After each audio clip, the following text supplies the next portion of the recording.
you need to know this. Slowly but surely, the United States of America is being eaten alive by foreign transnational corporations. For example, today, top story in Financial Times. I'm assuming above the fold. Since we moved out of our apartment and into this boat out here, I no longer get the physical newspaper, but I get it online.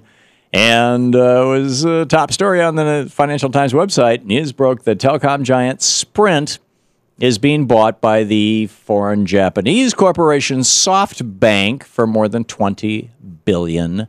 According to the deal, which is the largest American acquisition by a Japanese company in history, 70% of Sprint will now be owned by overseas investors. This deal is going to most likely be approved next year. I mean, which is only a few months away, making SoftBank Sprint the third largest mobile phone company in the world. Not only that, this deal is going to suck billions in future revenue and profits out of the American economy and into Japan. It's already the case with the nation's fourth largest mobile phone company, T-Mobile. Did you know who owns T-Mobile? It's Deutsche Telekom. AG. Aschel Gemeinschaft, as I recall. Anyhow, it's a German company. T-Mobile is owned by a German company. Now Sprint's going to be owned by a Japanese company. It's like, who won World War II? In fact, there are so few American telecom companies and manufacturers that our nation will likely have to rely on foreign telecoms like China's Huawei to build the next generation of telecom infrastructure in the United States. That's how bad things have gotten for American industries. Consider this number. Every single second in America. Now, that phrase, every single second in America, was what, about 5 seconds? Every single second in America, over $4,000 worth of our industry is sold off to foreign investors. That's how rapidly America is being sold off. By the time we hit the next commercial break, over $3 million worth of American-owned industries will have been sold off to wealthy foreign investors. When Ronald Reagan came into the White House, we owned more foreign companies than any other country in the world. And now it's the reverse. Why? Because of Reaganomics, because of insane so-called free trade policies. Free trade policies that today are allowing us to be eaten alive by foreign transnationals. Trade policies that leave our nation with as much as an $800 billion annual trade deficit. Think about that. Every single year, we hand other nations $800 billion US dollars in exchange for things we just as easily could have made here, but we bought from them.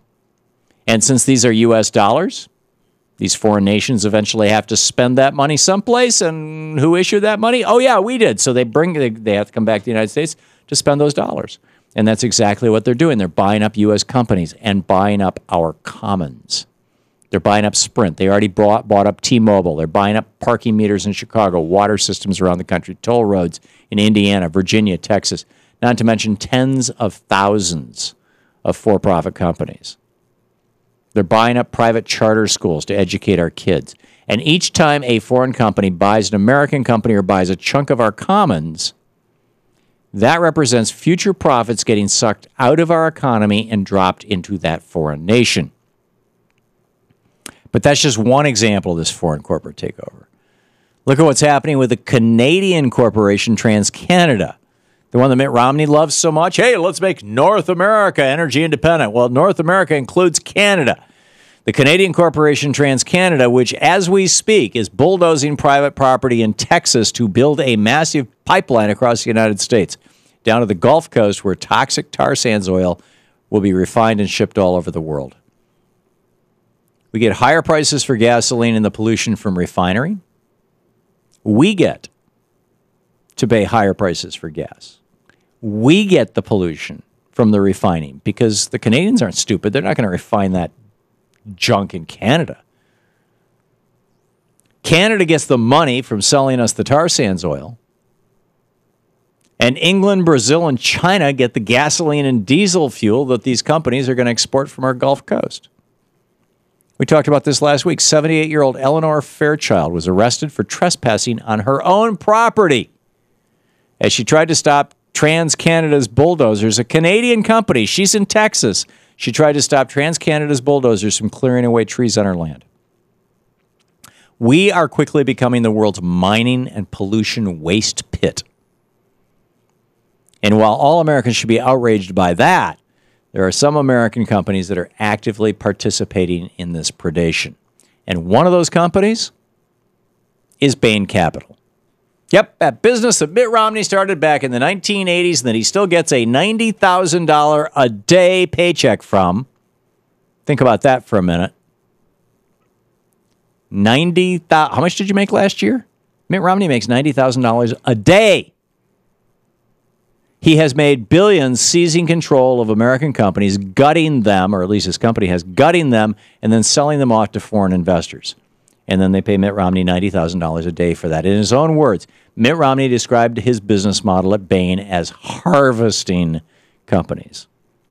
Bain Capital is an investment partnership which was formed to invest in startup companies and ongoing companies, then to take an active hand in managing them, and hopefully 5 to 8 years later to harvest them at a significant profit. Today, one of those companies getting harvested is Sensata Technologies in Freeport, Illinois. Despite being more profitable than ever, Sensata's American factory is currently being deconstructed, taken apart, block by block, piece by piece, with its components being shipped off to China and all of its 170 workers set to lose their jobs at the end of the year, replaced by Chinese workers. No knock on China. This is the insane American trade policies. Remember the debate? Romney said, I don't know if any tax break companies get for shipping jobs overseas. Really? Well, that's the decision being made by Bain Capital. It's more profitable to send Sensata over to China. Bain Capital, after all, owns Sensata. Workers at the factory have been begging Mitt Romney to intervene to save their jobs, but he says no.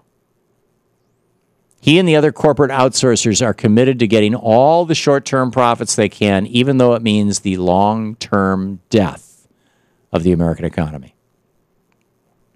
Welcome to Third World America, courtesy of Reagan, Clinton, and Bush's embrace of so-called free trade, and Obama's as well. We need to wake up. As Ross Perot back in 1992 was yelling about, we need to wake up and say, enough already, this is nuts.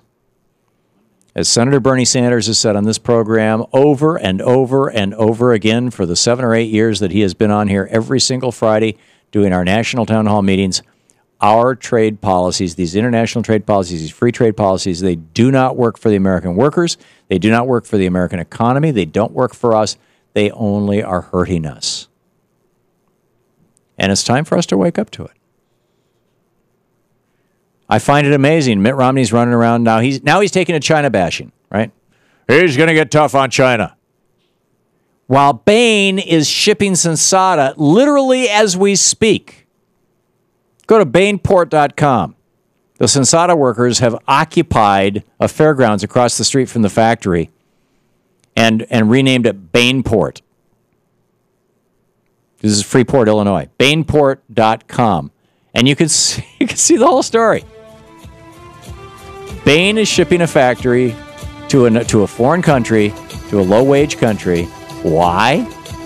Because there's a tax advantage to them, because they can make more money doing it, because they don't give a rat's patootie about American workers.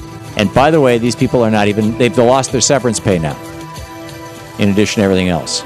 Ain't Bain wonderful? Yeah, that guy should become president of the United States.